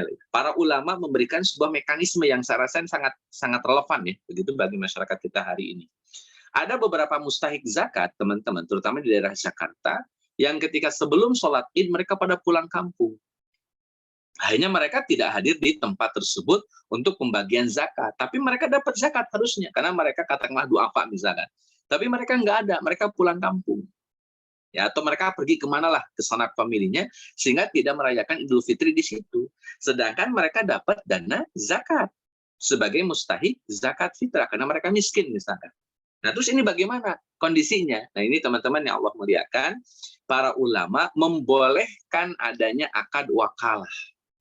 Akad wakalah itu akad diwakilkan, akad mewakilkan. Jadi jadi kaum muslimin yang berzakat oleh panitia dikumpulkan, akan diserahkan kepada mustahik, mustahiknya nggak ada, maka boleh dititipkan kepada seseorang atau siapapun itu. Namanya akad wakalah, titipan, mewakilkan, dan itu sah secara hukum. Sah secara hukum. Jadi walaupun nanti diberikan langsung kepada mustahiknya habis Lebaran atau habis Syawal, itu nggak jadi masalah. Yang penting sudah diakadkan. Misalkan diteleponlah si mustahiknya, Bang, abang nih dapat dana zakat. Abangnya di mana? Wah, saya lagi di luar kota nih, di luar Jakarta. Oh, kalau gitu saya ambil dulu ya, simpan nanti di saya, nanti kalau abang datang ke Jakarta, saya serahin ke abang. Itu sah secara hukum. Jadi boleh dititipkan secara hukum, walaupun idealnya ya harusnya diterima saat Hari Raya Idul Fitri, oleh yang bersangkutan. Idealnya begitu. Allah a'lam. Baik, teman-teman, tadi ada pertanyaan sebelum saya lanjutkan ke yang lain. Pertanyaannya apa?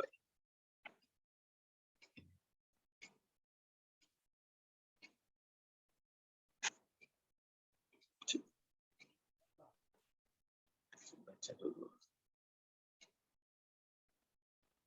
Afan, pertanyaannya ini, izin bertanya Ustaz. Kan dari Ibu Harum ya, insya Allah. Izin bertanya, kan ada istilah halal haram.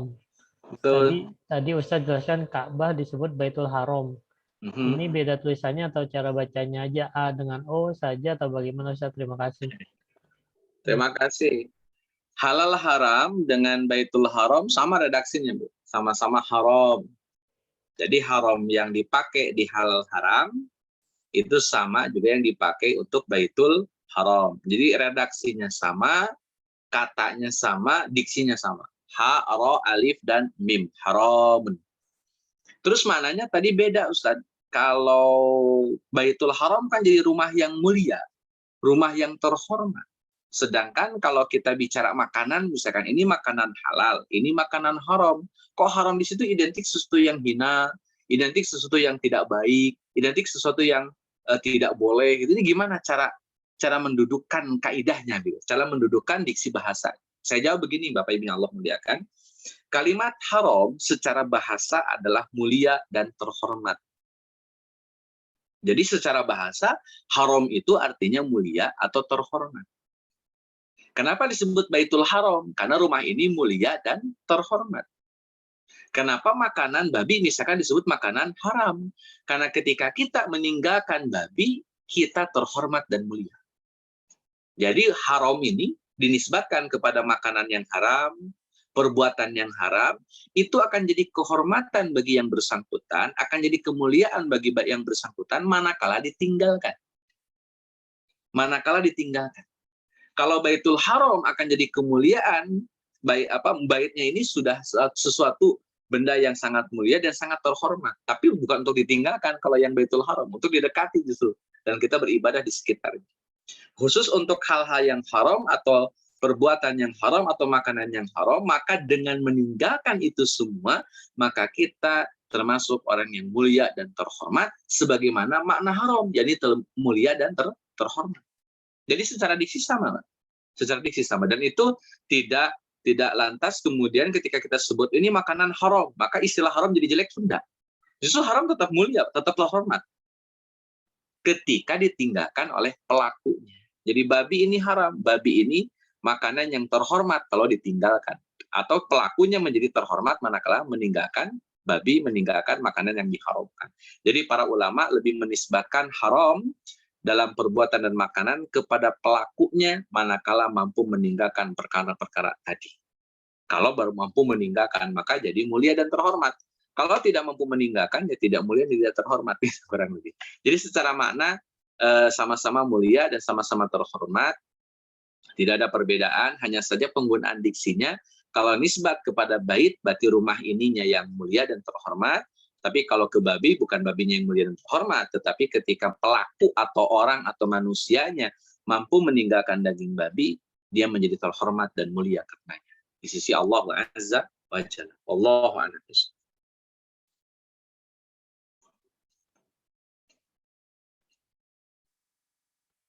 Saya coba.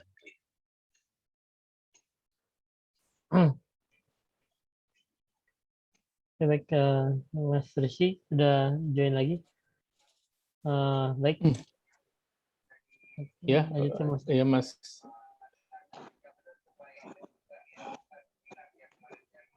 Baik Mas Irfan, mohon maaf tadi ada sedikit gangguan Mas Irfan. Saya lanjut Mas. Gimana? Ya, jadi ini udah selesai pertanyaannya, insya Allah jazakallah Ustaz Daniel.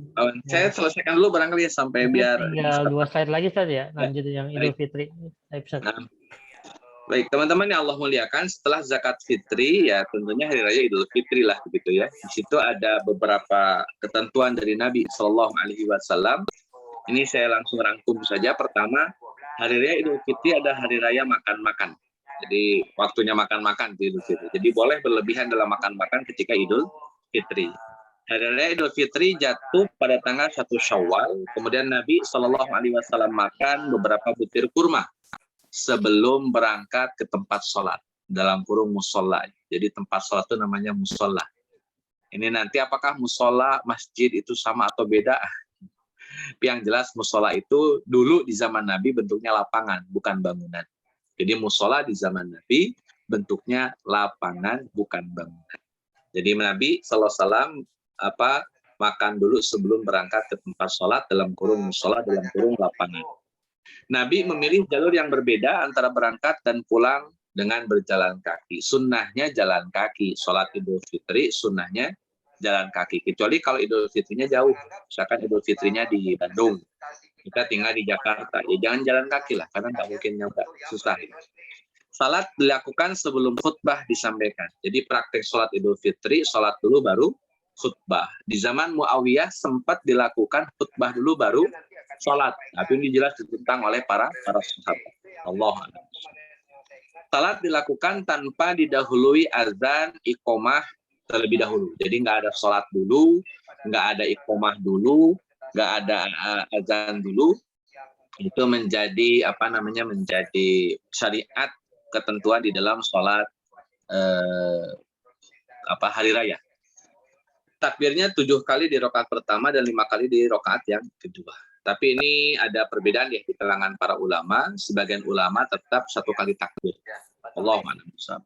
Baik teman-teman yang Allah muliakan, yang terakhir ada kewajiban zakat mal. Di sini saya ringkas saja. Zakat mal itu ada zakat emas, zakat perak, kemudian zakat pertanian, zakat peternakan, zakat perdagangan, zakat harta karun, dan semuanya harus dikeluarkan ketika sampai 1 tahun dan ketika sampai nisab. Masing-masing punya nisab. Nisab itu batas minimum harta yang dikenai zakat.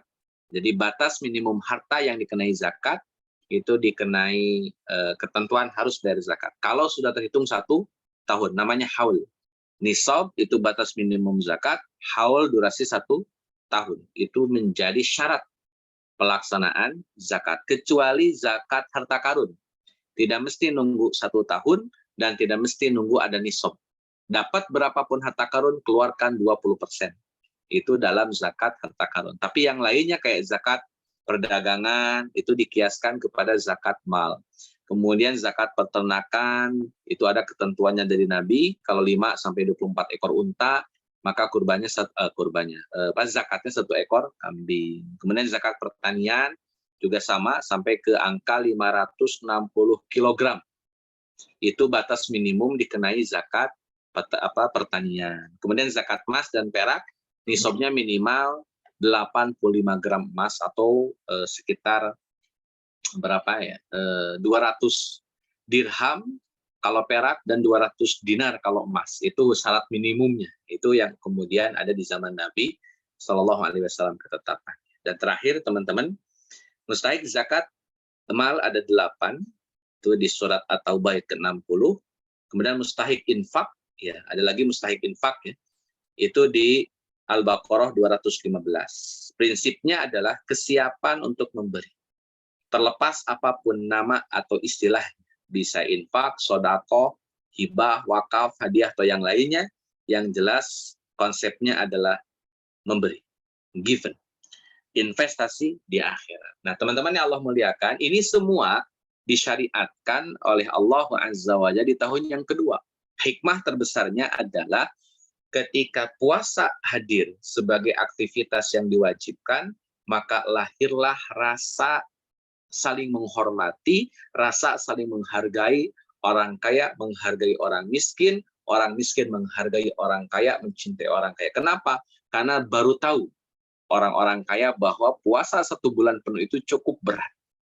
Dan orang-orang miskin bisa jadi mereka puasanya setiap hari, bukan hanya dalam 1 bulan.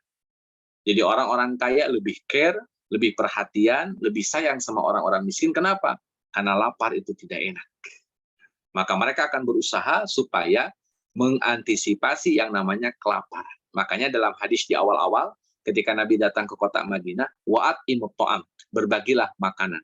Maka dengan adanya puasa, gerakan berbagi makanan ini menjadi gerakan nasional sekota Madinah, dan itu menjadi gerakan yang masif. Kenapa? Mereka sadar bahwa lapar itu tidak enak, dan mereka berkomitmen untuk selalu berbagi makanan, tidak hanya menunggu Ramadan, tapi terutama Ramadan. Sampai teman-teman, Nabi Shallallahu alaihi wasallam mendorong mereka untuk senantiasa memperbanyak berbagi makanan ketika mereka sedang berpuasa. Sampai Nabi memberikan sebuah rangsangan atau motivasi supaya mereka bergairah berbagi makanan. Kata Nabi Shallallahu alaihi wasallam, jika kamu puasa, terus kamu ajak 1 orang untuk berbuka puasa, maka kamu dapat 2 pahala. 1 pahala puasa yang bersangkutan, 1 lagi pahala puasa yang diajak makan sama kita. Bisa teman-teman bayangkan kalau yang diajak makan 10, 20, 30 orang. Maka sebanyak itu pula lah pahala yang dia dapatkan di setiap harinya. Jadi hadis at-imut to'am itu breakdown-nya puasa Ramadan. Di breakdown oleh Nabi puasa Ramadan, intinya berbagi makanan dengan zakat fitrinya, berbagi harta dengan zakat. Maka nanti gini teman-teman yang Allah muliakan, dengan konsep harus sejahtera rakyatnya, ya, sebagaimana beberapa pertemuan saya sampaikan, maka detailnya, breakdown-nya adalah penerapan untuk saling berbagi dan saling memberi. Maka ketika mental memberi, mental berbagi itu muncul, maka yang namanya kesejahteraan dipastikan capaiannya akan mudah dikejar dan mudah diraih. Tapi kalau ingin tercapai kesejahteraan tanpa ada mental berbagi, mental memberi, Roma-romanya masih agak susah. Roma-romanya masih agak susah. Kenapa? Karena mentalitasnya bukan mentalitas memberi, bukan mentalitas berbagi. Apalagi jika mentalnya adalah mental mengambil, apalagi mengambilnya tanpa izin. Ini jelas bahaya dalam konteks sebuah peradaban bernama Islam. Jadi teman-teman yang Allah muliakan, mudah-mudahan hal-hal ini bisa dipelajari, bisa difahami bahwa tanpa proses zakat, infak, sodakoh, berbagi, entah makanan, entah harta, entah apapun itu, maka proses membangun kesejahteraan menjadi sesuatu yang diwacanakan dan didiskusikan. Dan saya rasa negara yang tidak memaksimalkan zakat, infak, sodakoh tidak akan bisa sejahtera sebagaimana yang diharapkan. Allahu a'lam. Saya rasa itu barangkali. Kembali ke hasil. Allah. Syukron Ustadz Daniel atas paparan materinya. Luar biasa ya Pak Ustadz Daniel ya. Ini tahun kedua, tahun fundamental Islam ya kalau saya lihat Ustadz ya. Anda sendiri tidak kebayang ya Ustadz ya, Rasulullah ini sebagai panglima perang, penjaga umat, dan juga harus mendeliver ilmu yang ya luar biasa susahnya nih untuk memberitahu dan mengajarkan. Mungkin agak menarik juga nih, ini kalau tidak atas bantuan Allah susah untuk kita terima dengan akal sehat nih. Baik, Bapak dan Ibu yang dirahmati Allah, ini menarik pembahasan dari Ustaz Daniel. Jika ada Bapak dan Ibu punya pertanyaan, silakan tinggal langsung di unmute aja mic-nya atau langsung bisa di kolom chat.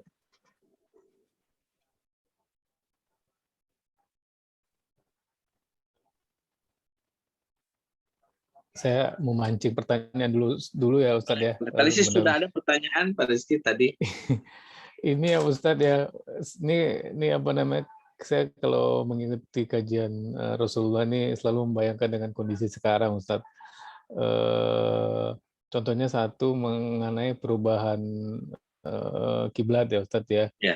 Ya, penentuan kiblat mungkin kalau zaman sekarang mah gampang ya, ada Muslim apa aplikasi apa gitu. Aplikasi kiblat atau kita punya Kompas gitu. Tapi kalau untuk tahun-tahun seperti itu, bagaimana cara Rasulullah Ustaz ya untuk mensiarkan arah perubahan, dan ya pasti ada banyak pertentangan ya. Terus arahnya itu Ustaz. Baik, Bapak Ibu Allah muliakan, orang-orang Arab ini terbiasa membaca langit, bintang-bintang. Jadi di antara hikmah kemudian adanya bintang-bintang itu kan sebagai penunjuk arah. Jadi di dalam Al-Quran juga dijelaskan demikian bahwa di antara fungsi bintang ya memang menjadi arah bagi umat manusia. Jadi orang Arab paham betul. Kalau misalkan mau ke kota Mekah, itu kan mau ke kota Syam atau ke kota Yaman, itu kan mereka harus jalan. Dan kalau mereka tidak punya penunjuk jalan, bahaya. Gitu. Makanya mereka menggunakan bintang-bintang sebagai arah. Dan dengan kebiasaan, dengan rutinitas, dengan seringnya mereka menggunakan bintang-bintang sebagai penunjuk jalan, kayaknya sangat terbiasa, sangat mudah terbiasa. Jadi ketika mau ke arah Ka'bahnya, mau ke arah Mekahnya atau ke Syamnya atau ke Yamannya, itu bisa mudah bagi mereka. Kenapa? Karena mereka bisa menghitung atau mempelajari bintang-bintang tadi. Yang masalah itu kan ketika bintang-bintang bukan untuk menunjukkan jalan, tapi untuk menunjukkan takdir seseorang. Itu jadi bahaya. Karena bintang-bintang tidak pernah membawa takdir. Rasi bintang itu tidak pernah menentukan takdir. Yang menentukan takdir itu kan Allah Azza wa Jalla. Bintang-bintang itu hanya difungsikan sebagai penunjuk jalan saja. Kalau seseorang misalkan sebagai admiral, sebagai amirul bahri, sebagai pemimpin armada laut, itu yang digunakan tentunya adalah bintang. Dari situlah mereka bisa sampai ke laut, bisa sampai ke pulau tertentu, bisa sampai ke daerah tertentu. Kalau tidak ada bintang-bintang, kerepotan mereka untuk melakukan perlayaran. Ya, sebelum ditemukannya kompas tentunya, sebelum ditemukannya alat untuk menentukan arah. Jadi di zaman Nabi Shallallahu Alaihi Wasallam mereka sudah terbiasa dengan melihat bintang-bintang untuk menunjukkan arah jalan kemana, seperti apa atau bagaimana. Termasuk masalah arah Ka'bah itu ya mereka melihatnya dari bintang-bintang tadi. Jadi ilmu tentang ilmu falak atau ilmu tentang astronomi itu sudah ada di zaman Nabi Shallallahu Alaihi Wasallam. Sudah ada. Cuman Nabi kan Shallallahu Alaihi Wasallam tidak belajar itu. Nabiullah Muhammad itu dalam sebuah hadis ya, walaupun diperdebatkan hadisnya, kata Nabi, nahnu ummatun ummiyah, kami ini umat yang buta huruf. Wala naqra'u, kami tidak bisa membaca. Wala naktubu, kami tidak bisa menulis. Wala nahsabu, kami tidak bisa menghitung, dalam artian menghitung astronomi. Itu Nabi Shallallahu Alaihi Wasallam. Tapi para sahabat, kemudian masyarakat Arab, memang sudah terbiasa sejak awal untuk melacak bintang-bintang sebagai penunjuk arah. Itu sudah biasa. Termasuk menentukan syawalnya, menentukan hilalnya, menentukan apanya, itu semuanya menjadi keahlian orang-orang Arab. Ya, walaupun memang saat itu hitung-hitungannya belum matematika kayak sekarang ya. Jadi hisabnya itu yang dilakukan oleh orang-orang Arab sudah seperti hisab sekarang. Tapi kalau untuk konteks hilal itu Nabi SAW tidak menggunakan hisab, tapi menggunakan ru'yatul hilal. Makanya walaupun ada hisab saat Nabi SAW, tapi tetap Nabi memilih untuk ru'yatul hilal. Makanya kata Nabi, sumu li ru'yatihi wa aftiru li ru'yatihi. Puasalah kalian karena ru'yah dan berbukalah kalian karena ru'yah. Jadi sekali lagi jawabannya kenapa kok apa yang kemudian menjadi memudahkan Nabi untuk menentukan arah, atau para sahabat lah, atau orang-orang Arab menentukan arah, terutama kiblat ya. Ya dengan bintang-bintang. Itu yang pertama, yang kedua dengan arah matahari, dengan matahari. Makanya sekarang kan ada juga kaitannya dengan menentukan arah Ka'bah dengan ketinggian matahari atau titik matahari. Jadi matahari tepat berada di atas Ka'bah. Itu menjadi barometer untuk menentukan arah lurus atau tidak lurus. Nah, itu pun sudah ada di era para sahabat, di era Nabi Shallallahu Alaihi Wasallam. Allahu a'lam. Ya, baik Ustadz. Syukron Ustadz atas penjelasannya. Sangat ini ya, memang bangsa Arab sudah mengenal dan sudah sangat memahami terkait membaca bintang ya, tapi bukan rasi bintang zodiak ya Ustadz ya. Bukan takdir, bukan zodiak. Ya. Baik Ustadz, alhamdulillah kita sudah di penghujung acara kajian nih Ustadz, sudah kurang lebih 1 jam 40 menit kajian ini. Syukron jazakumullahu khairan Ustadz Daniel atas segala ilmu yang telah diberikan. Semoga antum diberikan keberkahan ilmu. Amin ya Allah. Menjadi pemberat dalam timbangan di akhirat kelak Ustadz ya. Syukran jazakumullah khair juga kepada Bapak dan Ibu yang telah menyempatkan waktu hadir di sini mendengarkan syiar Islam, mendengarkan sirah Rasulullah. Insyaallah kita akan kembali lagi di Ahad pekan depan, dan jangan lupa untuk like channel YouTube yang pengajian ini. Jadi pengajian ini bagi Bapak dan Ibu yang lupa atau yang ketinggalan bisa dilihat di YouTube. Sebelum acara ini kita tutup, kita ucapkan alhamdulillah dan kita berdoa kafaratus majelis. Subhanakallahumma bihamdi astaghfirullah. Terima kasih Ustaz Daniel, Bapak Ibu sekalian. Jazakumullah. Mohon maaf jika ada kesalahan dari saya yang membawakan acara ini. Mohon dibuka pintu maafnya. Insya Allah kita ketemu lagi di Ahad pekan depan. Assalamualaikum warahmatullahi wabarakatuh. Waalaikumsalam warahmatullahi wabarakatuh. Mohon izin